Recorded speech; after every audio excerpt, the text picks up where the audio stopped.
গণতন্ত্র চিনি না আমি, জানি না গণতন্ত্র, গণতন্ত্র দেখিনি আমি, শুনেছি গণতন্ত্র। গণতন্ত্র চিনি না আমি, জানি না গণতন্ত্র, গণতন্ত্র দেখিনি আমি, শুনেছি গণতন্ত্র। শুনেছিলাম আমি বাংলাদেশে গণতান্ত্রিক রাজা, যখন যারে মনে চেয়েছে ধরে দিয়েছে সাজা। শুনেছিলাম আমরা বাংলাদেশে গণতান্ত্রিক রাজা, যখন যারে মনে চেয়েছে ধরে দিয়েছে সাজা। কাউকে দিয়েছে ফাঁসির দণ্ড, রেখেছে আয়না ঘরে, কাউকে আবার লাশ বানিয়ে ভাসিয়েছে সাগরে। করেছে এসব কিসের জোরে, ছিল কি দাদার মন্ত্র? কেমন গণতন্ত্র ছিল, কেমন গণতন্ত্র, গণতন্ত্রের আড়ালে ছিল দাদার ষড়যন্ত্র। কেমন গণতন্ত্র ছিল, কেমন গণতন্ত্র, গণতন্ত্রের আড়ালে ছিল মোদির ষড়যন্ত্র। শুনেছি আগে নির্বাচনে লাগতো টাকার নোট, দেখেছি আমরা ভোট করিতে লাগেনি কোন ভোট। শুনেছি আগে নির্বাচনে লাগতো টাকার নোট, দেখেছি আমরা ভোট করিতে লাগেনি কোন ভোট।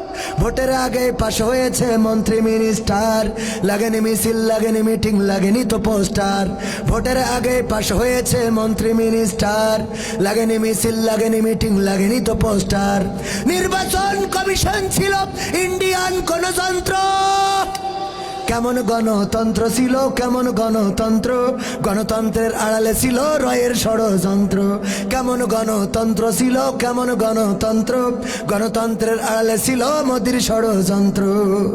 বিরোধী দল যারা সংসদে ছিল তারা ছিল পোষা ময়না, দেশ চলে পুড়ে হয়েছিল ছাই, তবুও তো কিছু কই না।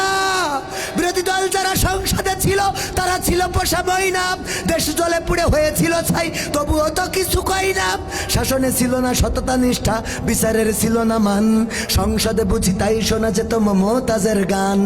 শাসনে ছিল না সততা নিষ্ঠা, বিচারের ছিল না মান, সংসদে বুঝি তাই শোনা যেত মমতাজের গান। বিরোধী দল নাই, ওটা তো ছিল ডিজিটাল ষড়যন্ত্র। কেমন গণতন্ত্র ছিল, কেমন গণতন্ত্র, গণতন্ত্রের আড়ালে ছিল দাদার ষড়যন্ত্র। কেমন গণতন্ত্র ছিল, কেমন গণতন্ত্র, গণতন্ত্রের আড়ালে ছিল ইন্ডিয়ার ষড়যন্ত্র। নায়েবে রাসূল কোরআনের পাখি বলতো মানুষ যারে, 13টি বছর সেই মানুষের রেখেছিল কারাগারে। নায়েবে রাসূল কোরআনের পাখি বলতো মানুষ যারে, 13টি বছর সেই মানুষের রেখেছিল কারাগারে। দিনের কথা বলতে গেলেই করতো গ্রেফতার, ইসলামী বই কোরআন হাদিস করতো যে উদ্ধার। ইসলামের কথা বলতে গেলেই করতো গ্রেফতার, ইসলামী বই কোরআন হাদিস করতো যে উদ্ধার। ওসবে নাকি থাকতো লেখা নাশকতার মন্ত্র। কেমন গণতন্ত্র ছিল, কেমন গণতন্ত্র, গণতন্ত্রের আড়ালে ছিল দাদার ষড়যন্ত্র। ঠিক না বেঠে? সুতরাং আগামীতে আর এই দেশে ষড়যন্ত্র করে পার পাওয়া যাবে না, কারণ বাংলাদেশের মানুষ সচেতন হয়েছে। তারা বুঝেছিল আমরা স্বাধীনতা পেয়েছি কিন্তু দাদাদের থেকে মুক্ত হতে পারি নাই। দাদার দেশের প্রোডাক্ট দাদার দেশে চলে গেছে। আগামীর বাংলাদেশ দাড়ি টুপির বাংলাদেশ। দেখা হবে আবার ইনশাআল্লাহ। আমার কথায় ভুল থাকলে আমার অজ্ঞতা মূর্খতা ক্ষমা করুন। আমার প্রিয় ভাই এম হাসিবুর রহমান, আমার প্রিয় ভালোবাসার মানুষ।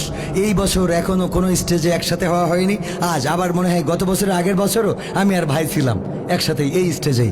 আল্লাহ রাব্বুল আলামিন আমার ভাইকে হায়াতে তাইয়্যিবা নসিব করুন। যতটুকু সময় নিয়েছি বেয়াদবি করে ক্ষমা সুন্দর দৃষ্টিতে দেখার অনুরোধ করে নিঃশর্ত ক্ষমা চেয়ে বিদায় নিচ্ছি। আসসালামু আলাইকুম।